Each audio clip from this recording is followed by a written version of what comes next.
सहारनपुर में झगड़ा हो गया, एक जगह थी हिंदुओं की, मुसलमानों ने कब्जा किया हुआ था,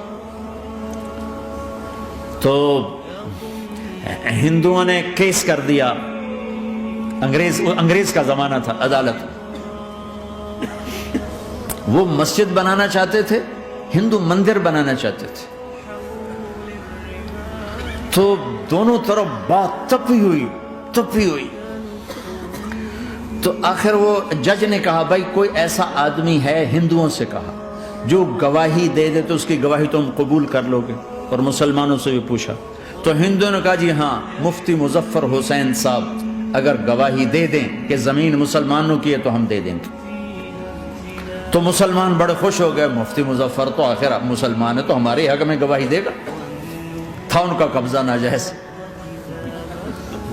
तो जब वो अदालत में तशरीफ लाया, मुसलमान बड़े इत्मीनान का, हुण जनाब साढ़े हक में फैसला होना, क्योंकि आजकल सिर्फ सच को कौन देखता है। तो अंग्रेज जज ने पूछा, हाँ जी मुफ्ती साहब आप क्या कहते हैं? फरमाने लगे, देखो जज साहब, ये ज़मीन हिंदुओं की है और मुसलमानों ने कब्जा किया हुआ है। तो मुसलमानों ने गालियां निकालनी शुरू, वो यहूदियों वाला बन गया ना, गालियां निकालनी शुरू कर दी। तो अंग्रेज जज ने कहा, आज मुसलमान हार गए और इस्लाम जीत गया। आज मुसलमान हार गए और इस्लाम जीत गया। अपनी हार मान के इस्लाम को जिता था, सच बोल के इस्लाम को जिता था। झूठ के साथी न बनो, सच के साथी। झूठ के कागज बनाकर कोई बेनिफिट हासिल न करो। मैं न्यूजीलैंड गया, मैं हैरान हो गया, एक हफ्ता में रहा, डिप्रेशन का शिकार रहा कि मुझे बताया गया कि पूरे न्यूजीलैंड में एक आदमी झूठ नहीं बोलता सिवाय पाकिस्तानियों के, बंगालियों के और इंडियन। जो बंगाली, जो पाकिस्तानी, जो इंडियन पहुंचे, ये झूठ बोलते हैं, हेरा फेरी करते हैं, इनमें एक आदमी झूठ नहीं बोलता।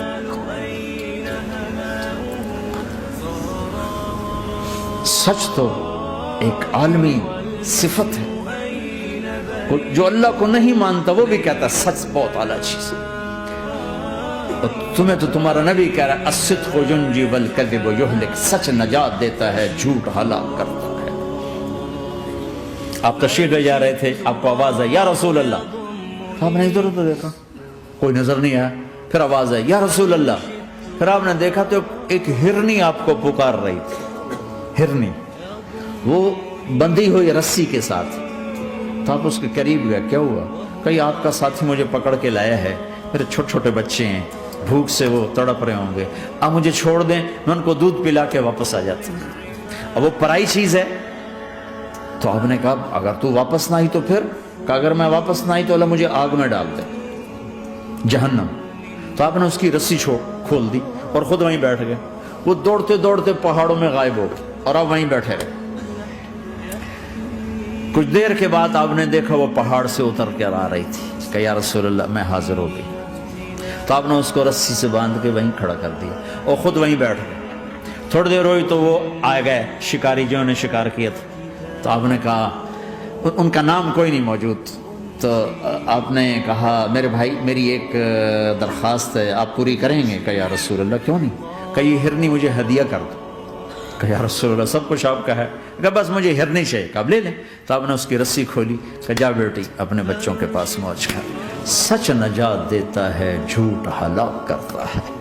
तो उसने यूं आपके सामने सर झुकाया, शुक्रिया का, और 4 कदम दौड़ी, फिर पीछे मुड़ी, फिर आपको देखा, फिर यूं सर झुकाया, फिर आगे गई, फिर थोड़ी दूर गई, फिर यूं पीछे मुड़ी, फिर आपको देखा, फिर यूं सर झुकाया, फिर जहां तक वो नजरों से ओझल नहीं हुई, वो आपको मुड़ मुड़ के यूं सलाम करती गई। सच तो एक हिरनी को नजात दे गया, तुम्हें नहीं देखा।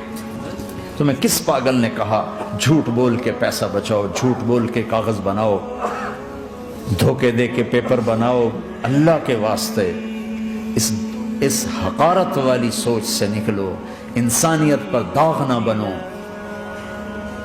इनके कदरदान बनो जिन्होंने तुम्हें पासपोर्ट दिए, जिन्होंने तुम्हें तालीम के मौके दिए, तुम्हें हर शय मुयस्सर की और आखिरी मुमकिन हद तक तुम्हें जुल्म से बचाने की कोशिश की। محسن کے اوپر کیوں آئے تھے اس دیس میں؟ آئے ہو تو پھر دھوکے سے بچو. جھوٹ مسلمان کہیں بھی ہو دھوکے سے بچتا ہے.